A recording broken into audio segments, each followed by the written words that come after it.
En medio de la crisis producida por el COVID-19, Centro de Fe, Esperanza y Amor en Chihuahua llevan la palabra de Dios hasta tu hogar con un mensaje de paz y tranquilidad.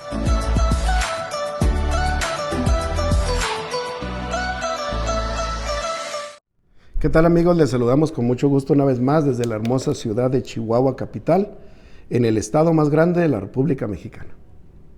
La violencia es todo aquello que pueda perjudicar mi vida, que me genera un trauma, me hace un daño psicológico o en su defecto me impide el desarrollo natural de mi persona.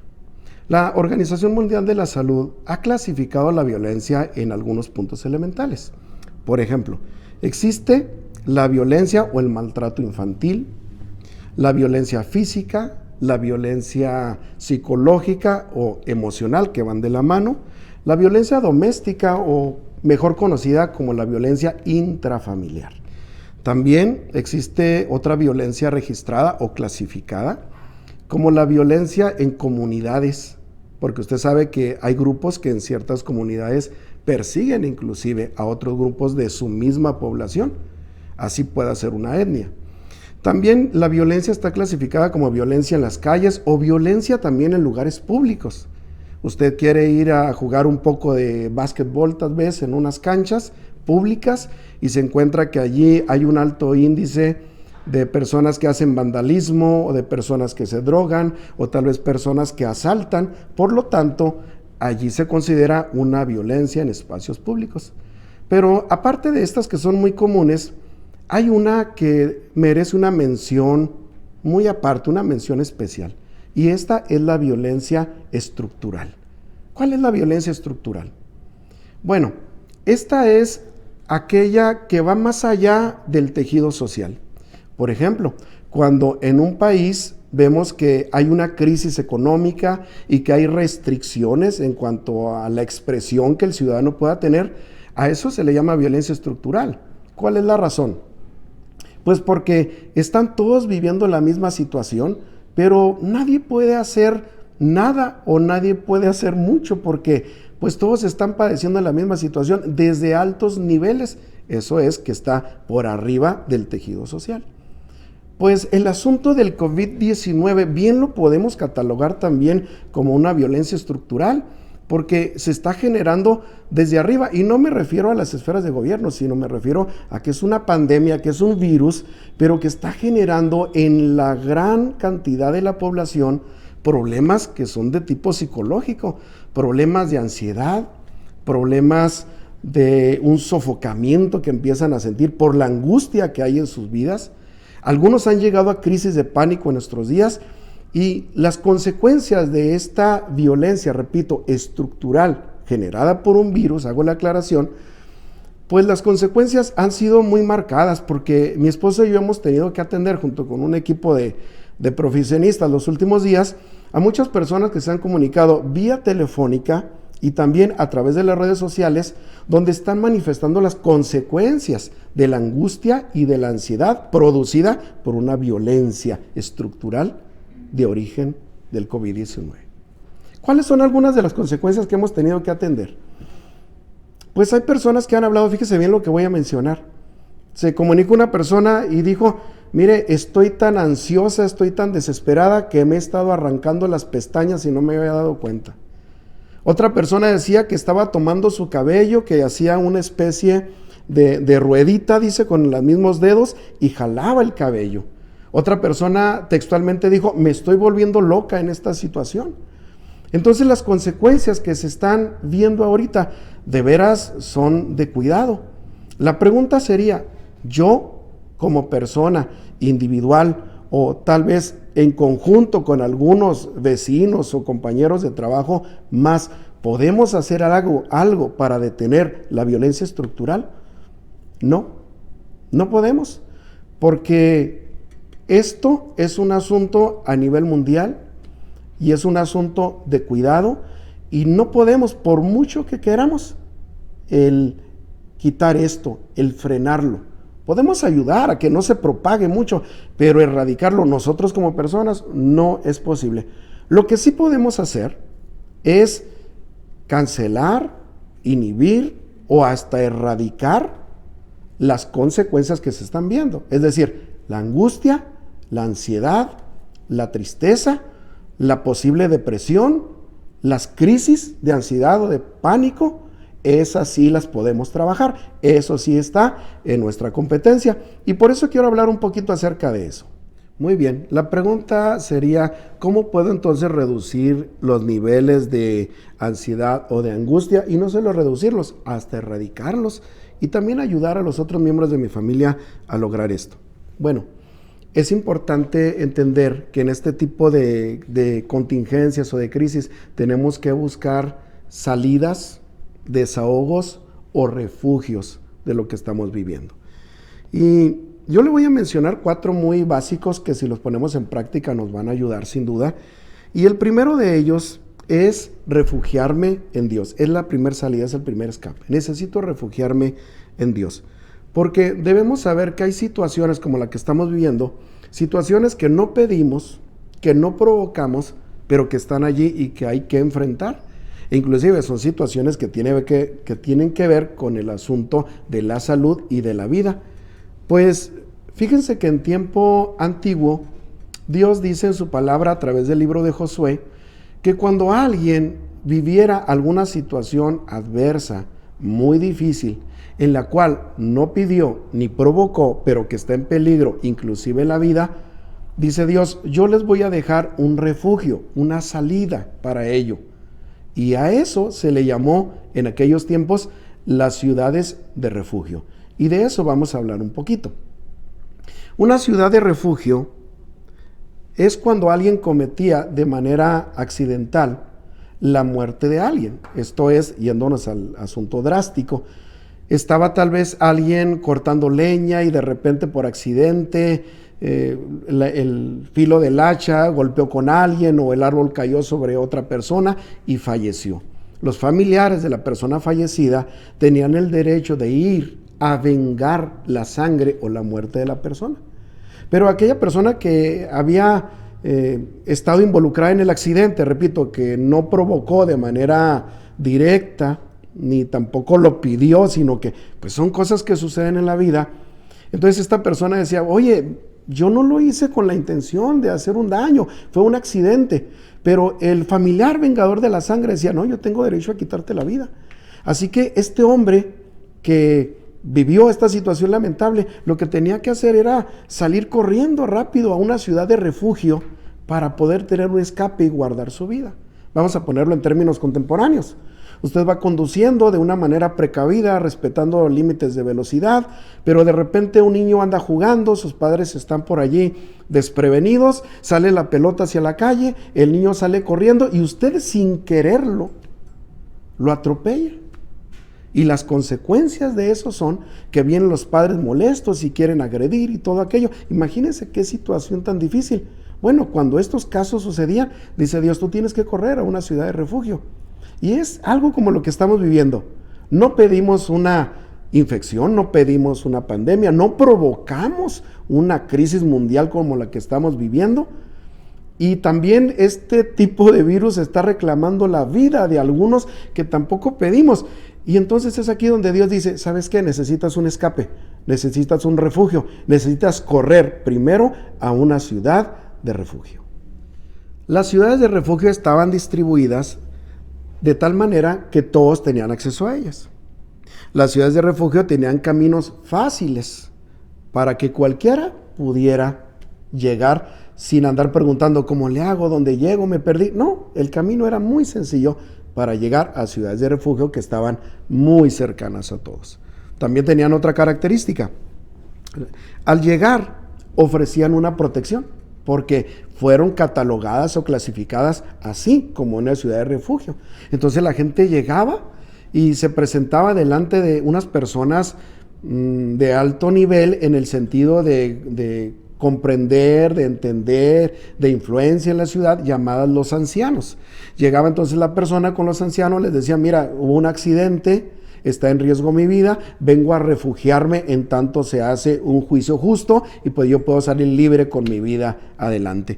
Y entonces llegaban allí y estas personas, los ancianos, les escuchaban, les atendían y les ofrecían el refugio. También dentro de aquella ciudad estaba la protección, mientras se realizaba todo el desahogo de las pruebas, el juicio, y la persona podía salir adelante. Bueno, yo quiero leerlo textualmente en la Biblia, porque me parece que es bien interesante y de ahí desglosamos un poquito más. Josué capítulo 20, verso 1 dice de la siguiente manera: el Señor le dijo a Josué: ahora diles a los israelitas que designen ciudades de refugio, tal como le indiqué a Moisés. Cualquier persona que mate a otra por accidente y sin intención podrá huir a una de estas ciudades. Serán lugares para refugiarse de parientes que busquen venganza por la muerte de un familiar. En el verso 4 relata así: al llegar a una de estas ciudades, el que causó la muerte se presentará ante los ancianos en la puerta de la ciudad y les expondrá su caso. Ellos deberán permitirle la entrada a la ciudad y darle un lugar para vivir entre sus habitantes. Si los parientes de la víctima llegan para vengar la muerte, los líderes no les entregarán al acusado, pues el acusado mató al otro sin intención y sin enemistad previa. Recuerden que tenían caminos de fácil acceso, que todos podían llegar a la ciudad de refugio, que allí serían escuchados, serían protegidos y serían guardados en su vida. La palabra del Señor dice, hablando Jesús mismo, dijo: yo soy el camino, la verdad y la vida. Así que esos caminos de fácil acceso eran una sombra, un tipo, una representación en el Antiguo Testamento del Señor Jesús. Y la ciudad de refugio en sí, con su protección, su comprensión y todo lo que implica su fácil acceso, también son una figura del Señor Jesús. Así que la ciudad de refugio y la forma de llegar y lo que ofrece es el mismo Cristo en el Antiguo Testamento. Así que la primera cosa que yo necesito entender es que el primer refugio en estos tiempos donde la crisis es difícil, donde la violencia estructural está tratando de generar en mí un trauma, una presión psicológica que me está llevando a tener ansiedad, angustia, yo necesito refugiarme en Cristo. Esa ciudad de refugio es Cristo. Y Él puede preservar nuestra vida allí y Él puede llevarnos a donde podemos ser escuchados y atendidos. Ahorita voy a relatar un poquito más. Pero permítame compartirles primero el Salmo 46, verso 1. Dice lo siguiente: Dios es nuestro refugio y nuestra fuerza. Siempre está dispuesto a ayudar en tiempos de dificultad. Lo voy a repetir. Dios es nuestro refugio, como diciendo, Él es la ciudad de refugio y es nuestra fuerza porque nos va a dar ánimo para enfrentar la situación. Y dice en la siguiente estrofa: siempre está dispuesto a ayudar en tiempos de dificultad.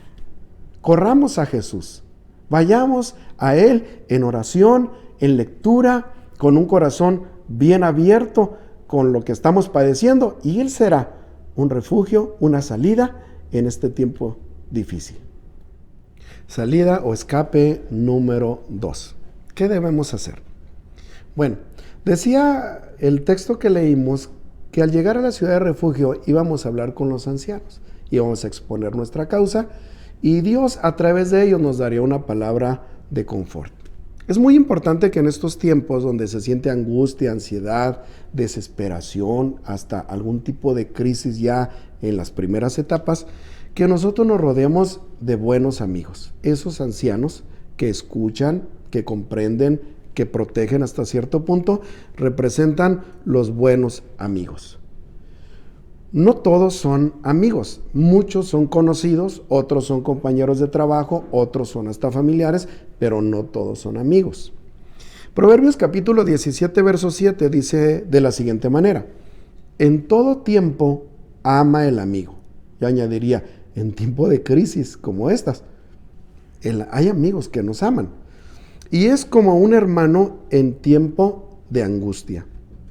Eclesiastés capítulo 4, verso 10 dice de la siguiente manera: si uno cae, el otro puede darle la mano y ayudarle, pero el que cae y está solo, ese sí que está en problemas.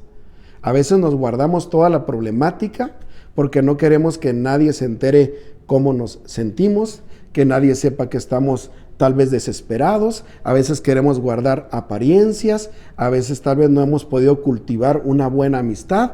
Y es un problema porque aquí dice la palabra, el que está solo, sí que está en problemas. Pero cuando tenemos un buen amigo, un hermano en Cristo, un hermano en la fe, un amigo que teme a Dios y que nos ayuda en estos momentos, pues dice, cuando tú sientes que vas a caer, Él te tiende la mano para que te levantes. Y quiero darles un texto más. Eclesiastés capítulo 4, verso 12, dice así: alguien que está solo puede ser atacado y vencido, pero si son dos, se ponen de espalda con espalda y vencen. Mejor todavía si son tres, porque una cuerda triple no se corta fácilmente. Así que tener un amigo para platicar, para compartirle, es muy, muy gratificante. Vemos que hoy en día hay muchas personas que emocionalmente se sienten aterradas por la situación y ventilan toda su problemática psicológica, emocional a través de las redes sociales. Pero la gente que está en redes sociales realmente no podemos considerarla amigo. Amigo es aquel al que usted le va a hablar y van a conversar un buen tiempo, tal vez van a llorar juntos, tal vez van a orar juntos, tal vez se van a alentar juntos y sabe que usted puede confiar con él, no nomás ahorita, durante mucho tiempo. Entonces, un verdadero amigo es aquel que va a estar con nosotros y que nos va a amar y que realmente tiene un interés muy genuino por nosotros. Hay que buscar ese amigo y entonces compartir lo que estamos viviendo, orar juntos, comentar juntos, simplemente exponerlo, y con eso Dios nos va a empezar a ayudar a liberar todo esto que es angustia y ansiedad. Tenemos un ejemplo muy bonito en la Biblia, usted búsquelo por allí y léalo. Al cabo, ahorita es un tiempo donde tenemos estos espacios de lectura, o la libertad de tener tiempos de lectura más bien. Dice la Biblia que había dos personas que eran muy amigos, David y Jonathan. Eran tan amigos que Jonathan, en pocas palabras, dijo lo siguiente: cuando tú estés en peligro, David, yo te voy a avisar, yo te voy a proteger y yo te voy a ayudar, aunque esto me cueste riesgo hasta para mi propia vida. Cuando usted lee la historia de la amistad de David y Jonathan, usted va a encontrar esas palabras implícitas, pero las va a encontrar. Entonces, amigo es aquel que va a estar con nosotros allí siempre que lo necesitamos y que su amistad es genuina. Salida, escape, recomendación número 3. Cuide lo que le puede contaminar. Estaba viendo precisamente en las noticias del día de hoy que un grupo de gente no pequeño está lanzando mucha información a través de redes sociales que es completamente negativa e información que no es oficial y que lleva la intención de generar pánico entre la población, usando como bandera, pues obviamente, este asunto de la pandemia. Y lo estaban diciendo a través de una radio internacional, donde estaban hablando de que es una problemática cibernética. Entonces tenemos que cuidar cuáles son aquellas cosas que me pueden contaminar. Tal vez estoy viendo demasiada información negativa, estoy viendo o siguiendo toda la información de los decesos, estoy viendo la información de cómo va creciendo todo esto, y esto me puede perjudicar si no tengo la fuerza para poder clasificar la información y poder tomar cartas en cada una de ellas. Entonces yo tengo que cuidar también qué es lo que estoy escuchando, qué es lo que estoy viendo, de qué me estoy empapando durante todo el día. El lenguaje que había dentro de las ciudades de refugio era diferente. Allí se hablaba de comprensión, se hablaba de fe, se hablaba de esperanza, se hablaba de justicia, se hablaba de eso. Esta es una ciudad de refugio, está tranquilo. El lenguaje que se usaba allí era diferente al lenguaje que se usaba en otras ciudades. Marcos capítulo 4, verso 24 dice así: luego el Señor Jesús agregó: presten mucha atención a lo que oyen. Repito, presten mucha atención a lo que oyen. Cuanto más atentamente escuchen, tanto más entendimiento les será dado. y se les dará aún más. Verso 25 dice así: a los que escuchan mis enseñanzas se les dará más entendimiento, pero a los que no escuchan se les quitará aún lo poco que entienden. En otras palabras, cuando escuchamos la palabra de Dios, cuando la leemos, cuando la entendemos, dice Dios, yo te voy a dar más entendimiento de lo que está pasando, de lo que estás viviendo y lo que debes hacer. Pero entre menos escuches lo que yo estoy diciendo y escuches más lo que se está diciendo por fuera, pues entonces vamos a seguir teniendo problemáticas. Repito, crisis de ansiedad, pánico, trastorno del sueño, angustia, etc. En Números capítulo 14 hay una historia muy interesante de unos espías que envió Moisés a recorrer la tierra prometida. Eran 12. 10 de ellos regresaron y dice la Biblia en este capítulo que trajeron un mal reporte y esparcieron malas noticias sobre el pueblo, y la consecuencia fue que el pueblo de Israel, que era un promedio de 2 millones de personas en el desierto, dice, se desalentaron, empezaron a murmurar, empezaron a criticar, empezaron a reclamar, a ponerse agresivos. Es decir, hubo una transformación en la sociedad porque estaban recibiendo un mal reporte, malas noticias. Entonces nosotros tenemos que cuidar eso. Si yo estoy en mi casa con mi esposa, con mis hijos, o inclusive si estoy solo por alguna razón, yo tengo que cuidar qué es lo que estoy escuchando. Tengo que mirar bien qué es lo que estoy escuchando. ¿Me está sirviendo? ¿Me está perjudicando? Porque lo que Dios dice es, si tú me escuchas a mí, escuchas mi palabra, seguramente vas a ser bendecido. Y por último, quiero darles el último escape, la última salida, la última recomendación, el último refugio al que debemos correr, y es recordar siempre que en los momentos difíciles Dios está con nosotros. ¿Por qué es importante recordarlo?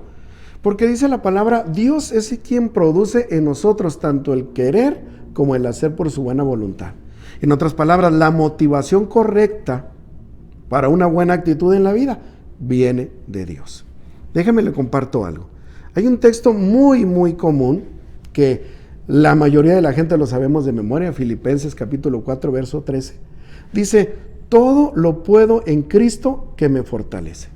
Pero vamos un poquito más allá de lo que hemos leído. Este texto se extrajo del idioma griego, y en el idioma griego dice panta iskuo ento endonamontime. ¿Qué significan estas palabritas? Bueno, es muy sencillo.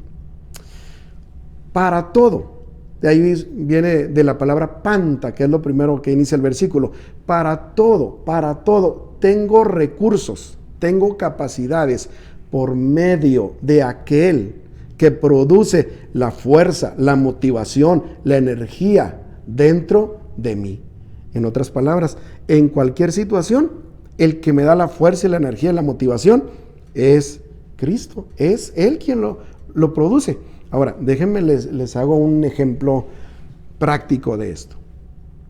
Vamos a suponer que usted tiene un niño que se le enferma, el hospital está a 300 metros de usted, pero resulta que este hijo suyo pesa, vamos a ser ilustrativos, 50 kilos, tal vez ya es un adolescente, pesa 50 kilos, se enferma, de repente se desmaya, el hospital está a 300 metros, y usted en la desesperación al ver que él se desmayó, usted lo toma, lo levanta y sale corriendo con él en los brazos, aunque pesa 50 kilos, los 300 metros sin problema y llega al hospital.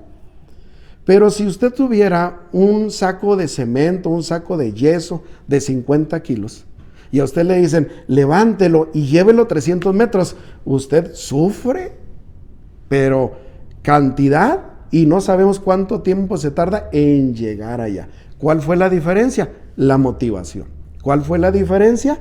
La motivación. Son los mismos 300 metros, es la misma cantidad de kilos, pero la motivación es muy diferente.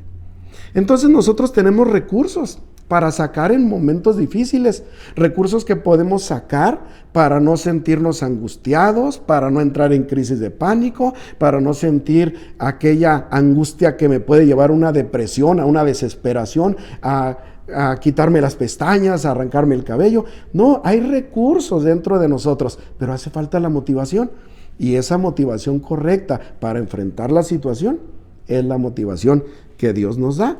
Entonces, yo necesito entender que todo lo puedo en Cristo que me fortalece, que tengo los recursos necesarios, la fuerza necesaria en Dios, en sus promesas y en su palabra para enfrentar esto y aún cosas peores, porque Cristo es el que me fortalece. Y termino con una aclaración muy práctica. Yo no puedo refugiarme o no puedo tomar o considerar como escape las adicciones. Porque hay mucha gente que quiere escapar ahorita a cualquier centro comercial que vaya, aún con sus restricciones. Usted va a encontrar mucha gente llevando cantidades impresionantes de cerveza, de alcohol, de diversas marcas y botellas de todo tipo. ¿Por qué? Porque están procurando salir o refugiarse o escapar de la realidad que vivimos a través de una adicción. Las adicciones no son un escape, aunque muchos lo creen, no son un escape, son un pozo profundo donde nos va a meter. ¿Qué pasaría con una familia que está viendo que en medio de esta crisis su padre o su madre están teniendo una adicción por desesperación, por ansiedad? Hay gente que se está refugiando en el comer demasiado, y hay gente también que se está refugiando en otro tipo de adicciones, como cuál, las redes sociales son una adicción.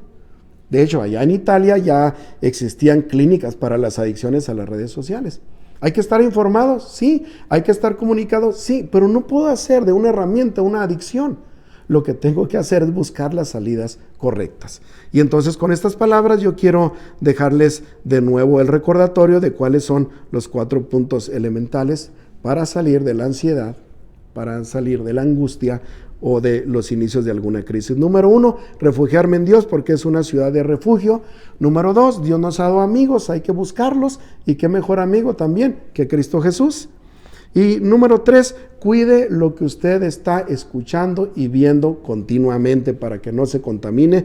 Y número 4 y último, recordar que siempre Dios nos dará la fuerza, los recursos, la capacidad para enfrentar cualquier situación, porque todo lo puedo en Cristo que me fortalece. Dios los bendiga, sigan con nosotros porque cada día tenemos algo bueno que compartir.